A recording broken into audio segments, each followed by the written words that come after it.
One of the things I like doing the most is cycling through the city late at night, around 2 a.m., 1:30 a.m. So I'm happy to share this passion of mine with you guys.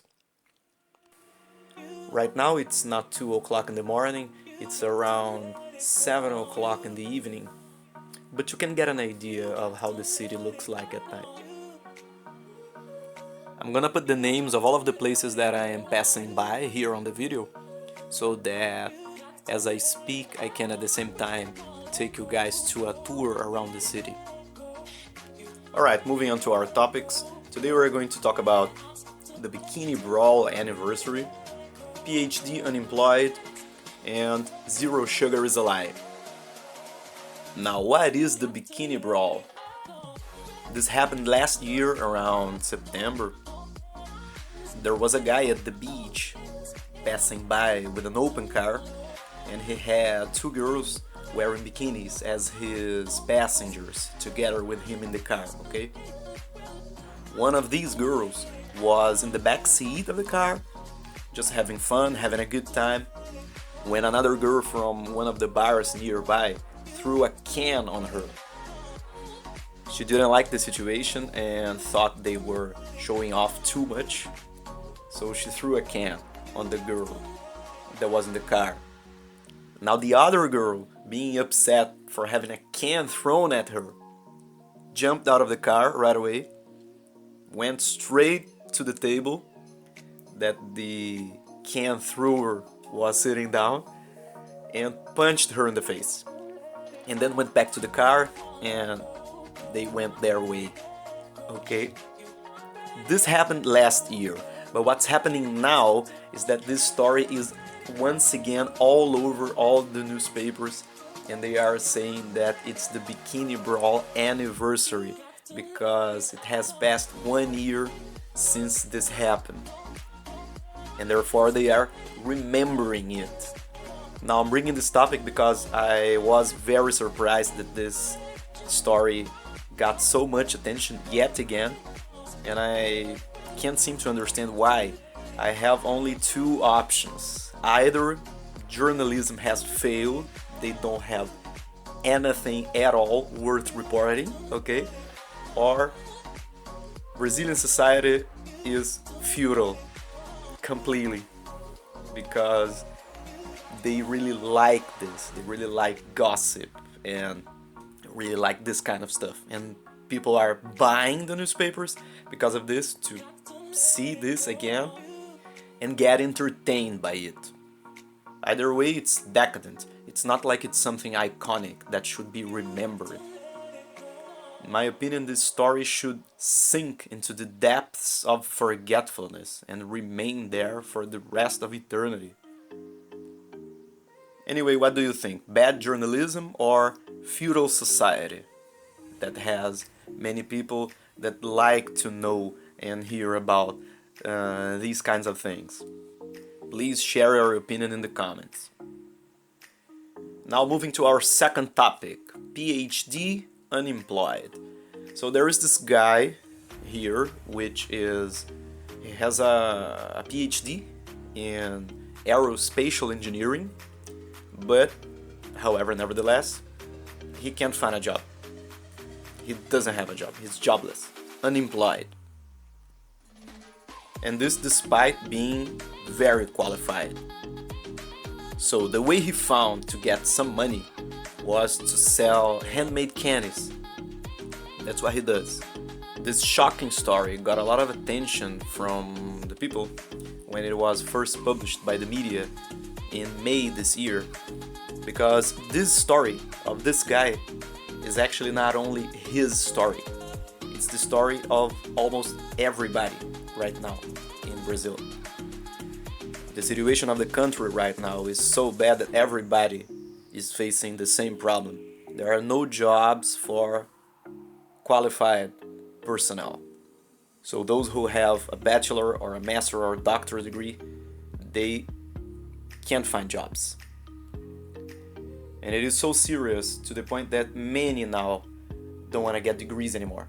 They don't want to go to universities anymore. Now this reminds me of the Heritage Foundation's Index of Economic Freedom, in which last time I checked Brazil was in the position 143, with a market titled as mostly unfree. Now how can we expect to have jobs with a market so regulated as we have? Let's take for example New Zealand, Australia or Switzerland, which are countries that are very good to live in. What are their positions in this ranking? They are amid the 5 first countries listed in this rank. Their markets are considered free, and thus they have more job opportunities, which spike a huge interest from people all over the world from countries that are less free economically speaking. And this includes Brazil, of course. Right now we are having a colossal evasion of qualified people to these freer countries, because there we can find jobs, something that here we cannot. The more economic free a country is, the higher the number of companies that can thrive there on the soil of that country, and as a result, the more job offers and job vacancies you are going to have. Therefore, considering our position in the Economic Freedom Index, we are unsurprisingly facing a very huge crisis of unemployment. Now the last thing I wanted to talk about is that zero sugar products are a lie. It happened to me recently. I went to the supermarket and wanted to buy just a pure tea without anything added to it. While browsing the shelves, I came across a package that said zero sugar. I promptly bought it and went home. But to my surprise, as soon as I got home and tasted it, it tasted even way sweeter than a product with normal sugar would have tasted. The package stated zero sugar, which is actually true, and cunningly deceived me into buying the product. But it happened to have a sweetener, which for me was way more than I can take it. Now what was the catch? The catch was that it had stevia, maltodextrin, which is very high in the glycemic scale with a value of 110, while sucrose, which is the normal sugar, has a value of 65. So from 65 to 110, it is a lot. It is a big difference. And it increases your blood sugar levels. So in the end you don't reach your goal of avoiding sugars. So beware guys, if you would like to buy something without any sugar at all, zero sugar is your main red flag. For each topic that I'm talking about in this video, I'm going to put a link down below so that those of you who are curious may check it out. So if you want to watch the Bikini Brawl, it's linked here down below. Now I've talked about everything I wanted to, and as you can see, the city is not so crowded. There are not so many cars, and there are not so many people also walking around. It's not always like this. Around midday, okay, and during the day it is way more crowded than that. I wouldn't be able to be riding the bicycle here like I am in the middle of the streets, okay? So I'm just arriving here at the mall.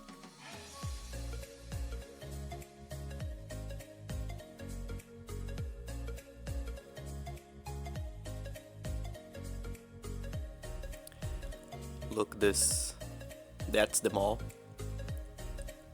right there.